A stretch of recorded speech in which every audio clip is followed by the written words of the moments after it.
Guys, ആട്ടുംകാട്ടം എത്രയോ ഉപകാരമുള്ള സാധനമാണ്. ഇതൊന്ന് കേട്ടോക്കി. Because Islam teachers to kill കാഫിർ.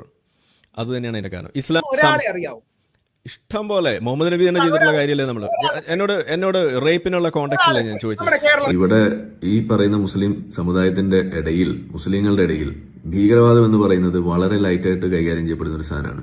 എൻ്റെ ഒരു അഭിപ്രായത്തിൽ ഏത്തിസ്റ്റുകളോ ഫ്രീ തിങ്കേഴ്സ്, എക്സ് മുസ്ലിംസ് ഇവരൊന്നും വേണ്ടാന്നുള്ളതല്ല. സമൂഹത്തിൽ നല്ല കാര്യങ്ങൾ പറയുന്ന ഒരുപാട് ഏത്തിസ്റ്റുകളും ഫ്രീ തിങ്കേഴ്സും ഉണ്ട്. ഇവരെ കൊണ്ടൊക്കെ സമൂഹത്തിന് ഉപകാരമുണ്ട്. എന്നാൽ ഇപ്പോൾ ഈ പറഞ്ഞ ചങ്ങായില്ലേ, ഇവനെ കൊണ്ട് സമൂഹത്തിൽ എന്ത് ഉപകാരമുള്ളതെന്ന് ആലോചിച്ച് നോക്കി. മതപരമായ ആചാരങ്ങളിലെ കുറ്റങ്ങൾ കണ്ടുപിടിച്ച് പ്രശ്നങ്ങളൊക്കെ പറയുന്ന, വിമർശിക്കുന്ന നല്ലവരായ ഫ്രീ തിങ്കേഴ്സ് ഒരുപാടുണ്ട്. ഇവരൊന്നും ഞാൻ എതിരല്ല, ഞാൻ മതവിശ്വാസി ആണെങ്കിൽ പോലും. പക്ഷേ ഇവനെ കൊണ്ട് എന്താണ് ഈ സമൂഹത്തിന് ഉപകാരമുള്ളത്? ഇവൻ തല്ലുംപൊടി ഉണ്ടാക്കുകയല്ലേ ചെയ്യണത്.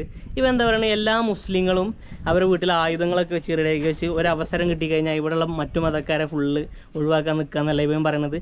എത്രയോ ചെറിയൊരു പേഴ്സൻറ്റേജ് ലോകത്തിൻ്റെ എല്ലാ ഭാഗത്തുകൂടി കൂട്ടിക്കഴിഞ്ഞാൽ ചെറിയൊരു പേഴ്സൻറ്റേജ് ആൾക്കാർ അങ്ങനെയുള്ളവരുണ്ട്, ഇല്ല എന്ന് ഞാൻ പറയണില്ല. അതിനെ ഞാൻ എതിർക്കുകയും ചെയ്യുന്നു. പക്ഷേ കേരളത്തിൽ ഇപ്പോൾ ഇവിടെ വല്യാടും ചട്ടിപ്പറമ്പും മലപ്പുറം കോഴിക്കോടുള്ള ആൾക്കാരൊക്കെ വീട്ടിലിങ്ങനെ ആയുധം വെച്ച് ഉത്തർക്കുക, എല്ലാവരും കൊല്ലാൻ.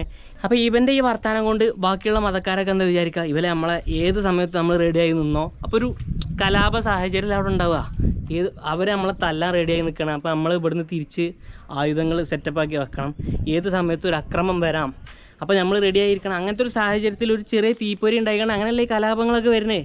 തിരൂരങ്ങാടി പള്ളി അത് പൊളിച്ചണോ എന്നിറങ്ങാണ്ട് കിംവദന്തി പറഞ്ഞപ്പോഴാണ് മലബാർ കലാപം ഉണ്ടായത്. എന്താ അതിൻ്റെ ഫലമായിട്ടുണ്ടായത്? 2 ഭാഗത്തും ആളപായം ഉണ്ടായില്ല, ആൾക്കാർ കുറേ മരിച്ചില്ലേ. അപ്പോൾ ഒരു കലാപം ഇല്ലാതിരിക്കലേ വേണ്ടത്. അപ്പോൾ ഞാൻ ഈ ചോദിക്കുന്നത് ഈ ചങ്ങായിനോടാണ്. ഈ ചങ്ങായിനെ കൊണ്ട് എന്ത് ഉപകാരമാണ് സമൂഹത്തിനുള്ളത്?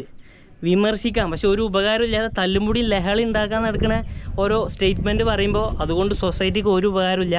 അതെല്ലാവരും മനസ്സിലാക്കുക. അതുകൊണ്ടാണ് ഞാൻ തുടക്കത്തിൽ പറഞ്ഞത്, ആട്ടുംകാട്ടം എത്രയോ ഉപകാരമുള്ള സാധനമാണ്. അത് നമുക്ക് കൃഷിക്ക് വളമിടാം.